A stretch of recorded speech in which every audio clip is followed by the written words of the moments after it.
Sir AB news की team इस समय संत झूलेलाल नगर वार्ड में है, जिसे चक्सा हुसैन के हम एरिया में खड़े हैं। इस समय उत्तर प्रदेश विधानसभा चुनाव 2022 अभी जस्ट बीता है और अब नगर निकाय का चुनाव होने जा रहा है। गोरखनाथ मंदिर के सटे का ये एरिया है और ये दुर्भाग्यपूर्ण है कि सीएम सिटी जहाँ विकास का बहुत बड़ा डंका बज रहा है, आज यहाँ के लोग 25-30 वर्षों से 40 वर्षों से हो गया, लेकिन विकास का जो बी होता है नहीं समझ पाए हैं। नाली, खड़ंजा, कूड़े का निस्तारण जैसे जो बुनियादी चीज़ें हैं उससे भी ये लोग महरूम हैं। यहाँ के लोग हैं, हम लोग इनसे बात करेंगे कि जो अब की चुनाव हो रहा है, जो स्थानीय निकाय चुनाव है, इसमें इन लोगों को किस तरह की दिक्कतें हो रही हैं और क्या परिवर्तन लाएंगे। बताइए क्या कहना चाह रहे हैं। ये अब परिवर्तन तेज बोलिए थोड़ा। परिवर्तन यही है कि भाई हम लोगों ने 10 साल दिया था यहाँ के पूर्व पार्षद जो अभी पार्षद हैं उनके लिए। अब आगे चल के भाई हम अपने कुछ बदलाव चाह रहे हैं हम लोग, क्योंकि ये 20-25 साल 30 साल हो गया हम लोग, बचपन से जवान हो गए हम लोग, अभी वही स्थिति हुई है। क्या कमी नज़र आ रही है कि इतना बता रहे हैं कि बचपन से अब जवान हो गए हैं लेकिन अभी तक कोई ध्यान नहीं दे रहा है।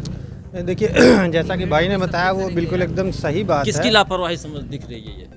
अब देखिए अगर कहा जाए तो इसमें पार्षद की तो जो लापरवाही वो तो है ही, और हमारी जो जनता है, जो आम जनता यहाँ पर रह रही है, उसकी भी लापरवाही है। उसने कभी एकजुट होकर के आवाज़ उठाने की ज़रूरत ही नहीं समझी। उसे लगा कि यही हमारा भविष्य, यही हमारा मतलब जो कुछ भी है यही हमारा है और हमको इससे आगे बढ़ने की कोई ज़रूरत नहीं है। वो कभी उठने और लड़ने की कोशिश ही उसने नहीं की।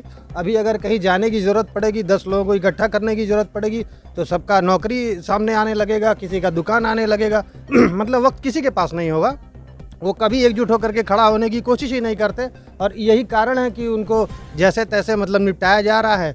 लोग अपना मतलब उसके नाम पर जो है बहुत सारा पैसा बना रहे हैं, लेकिन जिस नाम पे पैसा ला रहे हैं वो पैसा कभी रोड पे या ज़मीन पे लग नहीं रहा है।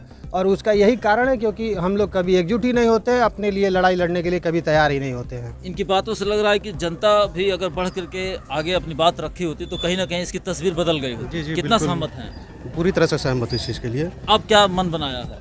मन बनाया कि परिवर्तन होना चाहिए, विकास दिखना चाहिए। जैसे बाहर दिखाई दे रहा है, लोग कह रहे हैं यहाँ विकास रहा, वहाँ विकास, लेकिन हमारे मोहल्ले में कोई विकास नहीं हुआ आज तक 20 सालों से, और हम लोग विकास चाहते हैं। जो मूलभूत सुविधाएं हैं वो हमको चाहिए। बताइए चाचा जी, आपने काफ़ी करीब से इस वार्ड को देखा है, काफ़ी उम्र भी हो गई है, किस तरीके का बदलाव यहाँ चाह रहे हैं। यहाँ तो आज तक कुछ हुआ ही नहीं। हम चाहते हैं कि जैसे सब जगह वैसे यहाँ भी हो जाए। क्या अपेक्षा है। अब अच्छा यही है, हमारे ये देखिए नेताजी हैं, इन्हीं को आगे करके जो है इन्हीं से काम लेना है। अच्छा, आप यहाँ से पार्षद पद के प्रत्याशी हैं। जी सर, मैं क्या नाम है आपका। जैनुद्दीन साहब मेरा नाम है। भारतीय जनता पार्टी अल्पसंख्यक मोर्चा में महानगर महामंत्री हूँ। यहाँ की जनता एकदम उत्साहित हमको लड़ने के लिए कि इस वार्ड में जो है विकास की गंगा बहे, जो समस्या है उसका समाधान करें। अच्छा, कथित तौर पे बात कही जाती है कि मुस्लिम कम्युनिटी भाजपा के साथ नहीं है, ऐसा लोग बोलते हैं।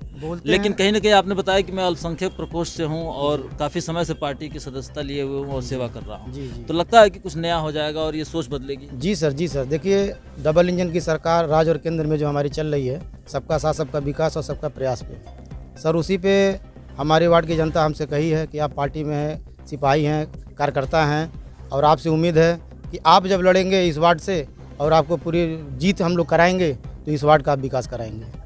अच्छा, क्या तय किया आपने, कौन कौन चुनौतियाँ दिख रही हैं और क्या आपने योजना बना रखी है कि हम कुछ करेंगे ताकि पार्षद के रूप में जो भ्रांतियाँ फैली हुई हैं कि कुछ करते नहीं हैं, कुछ अभी तक किए नहीं हैं, तो किस तरीके का आप जनता का विश्वास ला रहे हैं। सर, सबसे पहला काम तो इस वार्ड का जल निकासी का मैं कराऊंगा, जो समझ लिए सब लोग तरसते हैं। सबसे बड़ी समस्या जल निकासी की है, रोड नाली पोल पानी की है।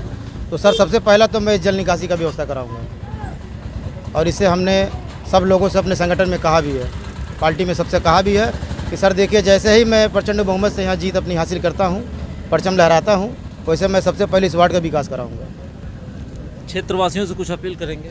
सर सारे लोग हमारे साथ हैं, फिर भी सब लोग हमारे साथ हैं, आप किसी से पूछिए। पक्का लगता है कि इस बार जी फाइट जी एकदम निकल रहे हैं। एकदम। चलिए, तो आने वाला वक्त बताएगा कि जनता कितना इनके भरोसे पर खरे उतरती है। कुछ हम और भी लोग हैं जिनसे हम बात करेंगे, क्योंकि लोकतंत्र में जनता ही जनार्दन है, जनता ही सर्वोपरि है। आप तो काफ़ी यहाँ चीज़ें बातचीत हुई, काफ़ी लोगों ने बात कहा है, लेकिन रियल में क्या है। सबसे ज़रूरी सर ये चीज़ है, यहाँ पानी की समस्या ज़्यादा है, ठीक है।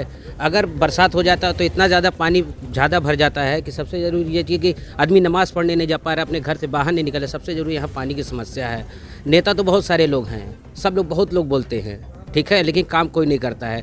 हमें एक ऐसा नेता चाहिए जो पढ़ा लिखा शिक्षित आदमी, जो हमारी आवाज़ AM DM SSP से सबके सामने जो अपनी बात को रख सके, ठीक है, तभी हमारे मोहल्ले का विकास होगा। ठीक है सर।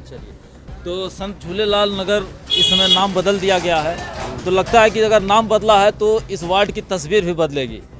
मैं जो भी जिम्मेदार अधिकारी हैं, कर्मचारी हैं, शासन और प्रशासन के लोग हैं, चैनल के माध्यम से बात रख रहा हूं कि आप लोग यहां आएँ, पूरे मामले की गंभीरता को समझें और कोई ठोस कदम उठा करके एक ऐसा रास्ता निकालें ताकि ये जो नारकीय जीवन जीने के लिए लोग विवश हुए हैं उससे मुक्त हो सके।